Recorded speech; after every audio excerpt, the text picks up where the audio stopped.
ជួលវិស្វករជំនាញឲ្យគូប្លង់ខ្លាំងខ្លាយ$5,000គាត់ទៅប្លង់មួយរឿងដែលកំពុងតែក្តៅចាដោយសារតែមានការខាត់ខ្លួនចាអភិបាលរងខេត្តកំពង់ស្ពឺម្នាក់ជាមួយនឹងបកពួក2នាក់ពាក់ព័ន្ធជាមួយនឹងករណីស៊ីដាច់លុយចិន$40,000អញ្ចឹងលោកបន្តលំអិតចា$40,000វាមាន2ដំណាក់កាលចាមួយដំណាក់កាល$40,000ពីរដំណាក់កាល$80,000គ្រាន់តែរត់ការហ្នឹងបងប្អូនហើយរឿងវាស្មុគស្មាញច្រើននៅពេលដែលមន្ត្រីអង្គភាពប្រឆាំងអំពើពុករលួយ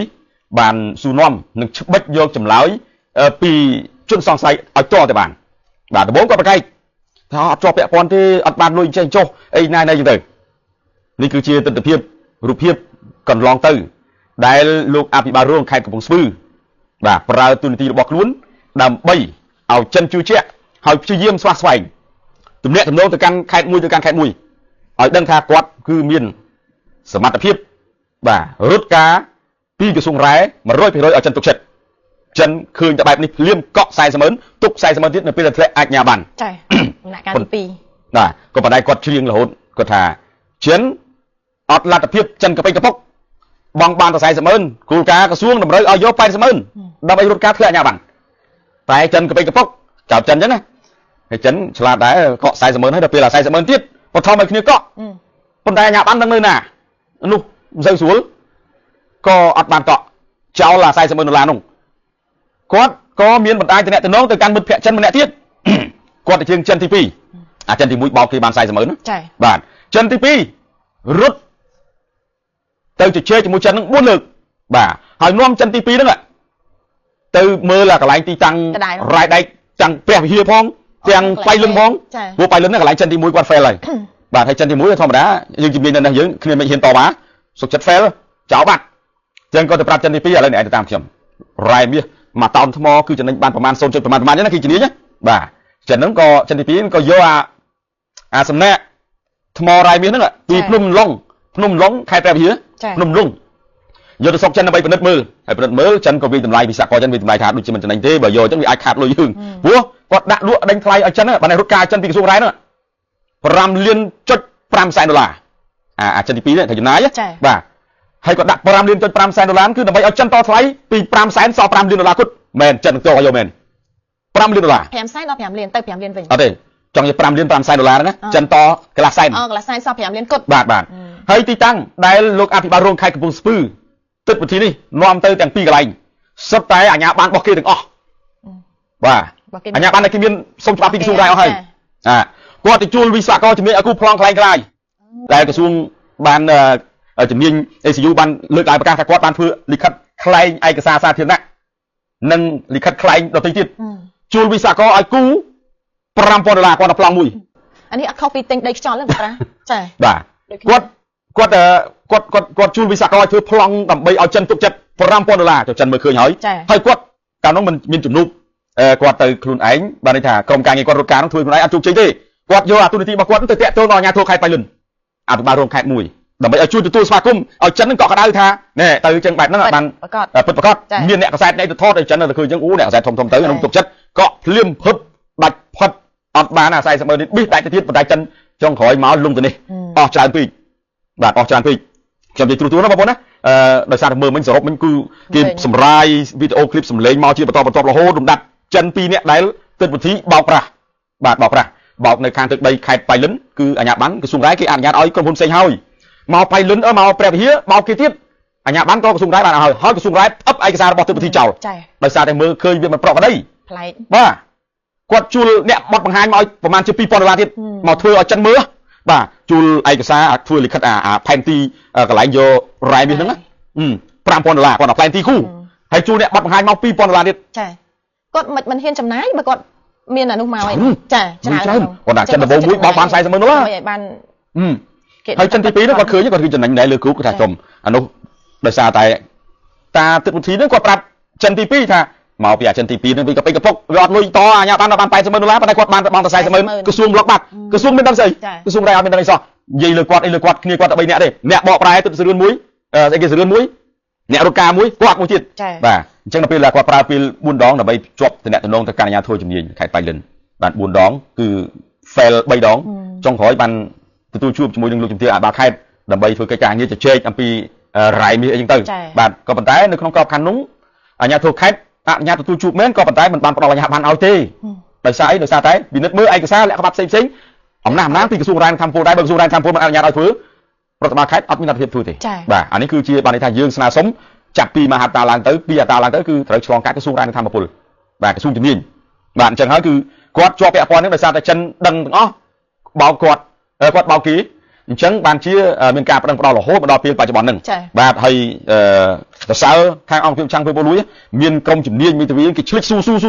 រហូតដល់ធ្លាក់ដំបងក៏ប្រកែកមកអត់និយាយអត់ថាអត់បានទទួលលុយទេដំបងគាត់ថាអត់មានទេមិនដែលជួបគ្នាមិនដែលស្គាល់គ្នាទេនិយាយមួយចិនទេណាព្រោះចិនពីរនាក់ដែលម្ចាស់លុយនេះខ្ញុំមើលអានឈ្មោះសិន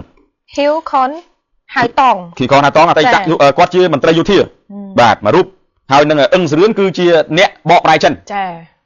អញ្ចឹងសរុបហ្នឹងគឺគាត់3នាក់ទឹកវិធីនេះជាអភិបាលរងខេត្តកំពង់ស្ពឺតែរឿងអភិបាលរងផ្សេងហ្នឹងបុគ្គលណាដែលអនុវត្តល្មើសក្នុងអ្នកទទួលខុសត្រូវវាពាក់ព័ន្ធជាមួយនឹងអាដាមអភិបាលរងឬក៏អាដាមខេត្តផ្សេងទៀតទេដែលលោកធ្វើកិច្ចការងារល្អរឿងបុគ្គលអាហ្នឹងរឿងបុគ្គលដែលត្រូវដោះស្រាយចំពោះមុខច្បាប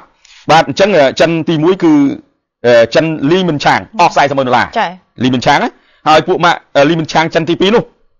ះបាទខ្ញុំសូមឲ្យបងប្អូនមើលអានេះអស់មកកុំឲ្យថាយើងអត់មានចិនទាំងពីរនាក់នៅក្នុងដៃចិនទី2លីជីវយុនបាទលីសៀវហ្នឹងគឺ$1,200,000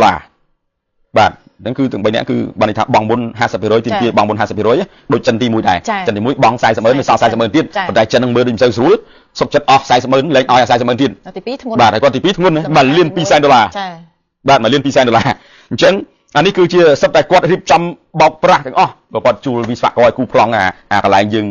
រ៉ែនេះនោះខ្ញុំតែមានរ៉ែនោះបាទទៅឲ្យចិនមើលឃើញអញ្ចឹងទៅហើយដល់ពេលក្នុងក្រោយមកសារដំណាក់កាលបន្តទៅគឺមានអង្គហេតុច្រើនបងប្អូនអាចទៅឆែកមើលការប្រកាសរបស់អង្គភាពប្រចាំធ្វើពុកលួយបានហើយខ្ញុំផ្សាយឥតខ្លីទ្រុសទេបាទដោយសារតែវែងពេកបាទសម្រាយមកអង្គភាពប្រចាំធ្វើពុកលួយបានប្រកាសមកគឺវែងអត្ថបទមិនក៏ជាង5 ពេកទេបាទ5ទំព័រវែងពេកអញ្ចឹងខ្ញុំសម្រងបានខ្លះហ្នឹងហើយបងប្អូនយើងបានជៀបចិន2នាក់គាត់បោកចិនទី1អស់$40,000ចិនទី2អស់ជា$1,200,000ចាបាទការប្រាក់បានប្រាក់ហ្នឹង$1,200,000ក្នុងចំណោមលុយ$5,000,000$5,000,000បើគុណលុយ$80,000ពេញមិនទាន់ចាំបាច់បង់50%មុនផងភាគីចិនទី1គឺជាមិត្តភក្តិគាត់ដែរប៉ុន្តែគាត់ចិនឃើញចំណេញមកអាមួយវាដាច់លុយដោយសារតែអត់មានលុយ$40,000ទៀតបង់ឲ្យក្រសួងគាត់បំផ្លែងរូបប្រភពបាទគេហៅថាបំភ្លើអញ្ចឹងណាបាទអានោះខ្វះលុយ$40,000ទៀតអញ្ចឹងគេដកអាជ្ញាប័ណ្ណវិញហើយអញ្ចឹងលោកឯងថែមមកដាក់មកធ្វើការងារនឹងមកដើម្បីបានលឿនហើយមាននឹងមិនបាច់ទេដល់ពេលចិននឹងលឺអញ្ចឹងមានណាដាក់មកភ្លឹបបាក់តាមដាច់ប៉ិតបាទលុយគ្មានទេលុយមនុស្សលឿនណាបាទអញ្ចឹងគឺរឿងរ៉ាវដំណើរដើមតងគឺបែបហ្នឹងគាត់ថាខ្ញុំរៀបរាប់ហ្នឹងគឺទ្រុសទេមិនលំអិតទេដោយសារតែវិញពេកបងប្អូនមានស្អីគ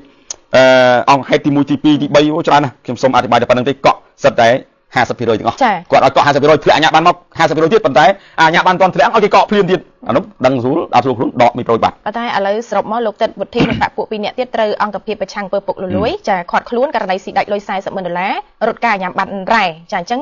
សម្រាប់លោកទឹកវុធីអភិបាលរងខេត្តកំពង់ស្ពឺនិងបកពួក2នាក់ទៀតហ្នឹងទី1ឈ្មោះថាហ៊ីវខុនហៅតងភេទប្រុសអាយុ45ឆ្នាំត្រូវបានអង្គភាពប្រឆាំងអំពើពុករលួយខាត់ខ្លួនចាពីបទរំលោភអំណាចខ្លាចបន្លំប្រើប្រាស់លិខិតក្លែងឯកសារសាធារណៈនិងប្រើប្រាស់ឯកសារក្លែងប្រព្រឹត្តនៅចំណុចក្នុងខេត្តកំពង់ស្ពឺបៃលិនបាត់ដំបងស្ទឹងត្រែងព្រះវិហារចាច្រើនណាស់កាលពីកំឡុងឆ្នាំ2023បទល្មើសនេះមានបញ្ញត្តិនឹងចែងឲ្យផ្ដន្ទាទោសតាមមាត្រា666 627 668 629 630នៃក្រមព្រហ្មទណ្ឌនិងមាត្រា35នៃច្បាប់ស្តីពីការប្រឆាំងអំពើពុករលួយនិងទី2ឈ្មោះអឹងសារឿនឈ្មោះជាភាសាចិនហៅថាអ៊ុងវិឆ័យពេលប្រុសអាយុ44ឆ្នាំត្រូវបានឃាត់ខ្លួនពីបទសំគំនិតអំពើរំលោភអំណាចក្លែងបន្លំប្រើប្រាស់លិខិតក្លែងឯកសារសាធារណៈនិងប្រើប្រាស់ឯកសារសាធារណៈក្លែងតែប្រព្រឹត្តទៅនៅចំណុចខេត្តកំពង់ស្ពឺបាត់ដំបងបៃលិនស្ទឹងត្រែងនិងខេត្តព្រះវិហារកាលពីកំឡុងឆ្នាំ2023បទបញ្ញត្តិដែលចែងផ្ដន្ទាទោសតាមមាត្រា626 627តែ628 629 630នៃក្រមព្រហ្មទណ្ឌនិងមាត្រា35នៃច្បាប់ស្តីពី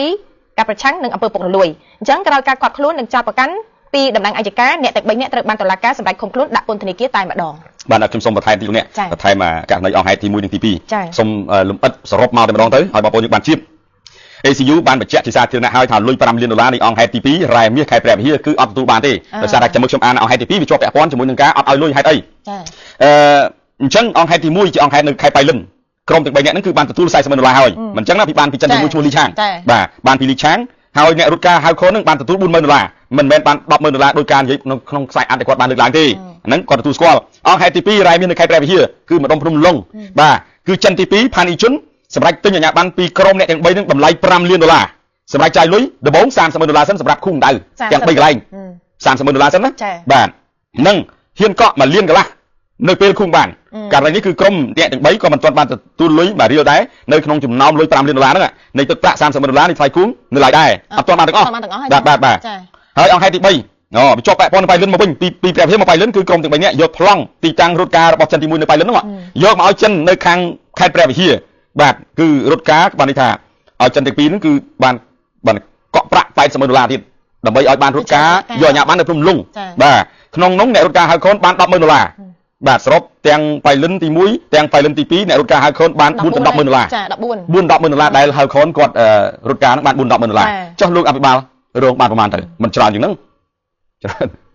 ចឹងឲ្យបងប្អូនយើងបានជ្រាបណាហើយមានច្រើនបងប្អូនបើចង់ស្វែងយល់បន្ថែមអ្នកច្បាប់អីបងជាមីធាវីគាត់មានជំនាញស្រាប់ខ្ញុំគាត់តែអ្នកខ្សែអានព័ត៌មានបងប្អូនបានជ្រាបខ្លះដែលអង្គហេតុបានប្រកាសដោយអង្គភាពប្រចាំធ្វើពុករលួយបាទសូមអរគុណជំរាបជូនប៉ុណ្ណឹងបាទ